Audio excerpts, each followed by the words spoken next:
Okay, so I am back. Well, I'm here every day, but I'm back with another update. I've been prepping cables over here. I'll show you. I've got most of everything plugged in already. I was able to source all the cables that I wanted to use for particular things. For instance, all the Megamis are going to the mic pre's, and all the Redcos are for the Apollos. So all the converters and interface.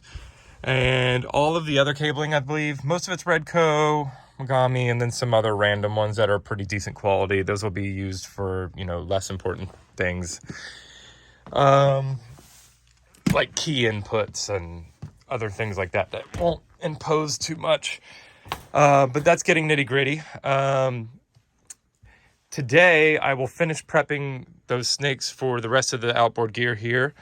And then, golly, this glare, there we go. I put my hand right there, that'll go away. These overhead lights are making this camera look really bad. Sorry, what was I saying? Oh, yeah, prepping snakes to finish up the prep work for what cables I'm going to be using. A lot of this stuff is going to be for sale. A lot of this is going to be leftover, really good patch bays, and some cabling that goes to raw cable, so people can make whatever they want. Hopefully I can get rid of that stuff to recoup a little bit of what I'm having to do here. But today, after I get everything plugged into the rack, everything will come to this punch block here, and we will be using some tools and punching in as we go. Luckily, these are labeled. We also have the schematic book that makes note of any changes that were made by the previous owner.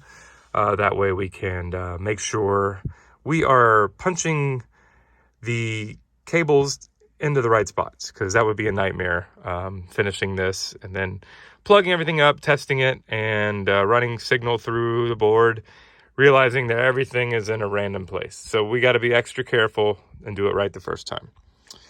So that's what we'll be doing today and probably tomorrow. And then Jeremy is bringing the power supply back today. He had to do some repairs on that. It was not working properly.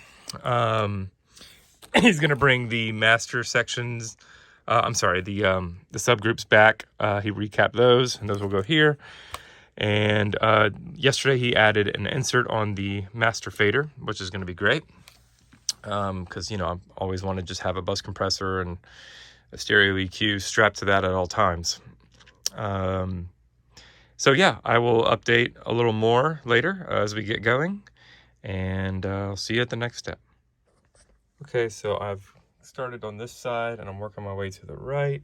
I got only 2 more panels left to do.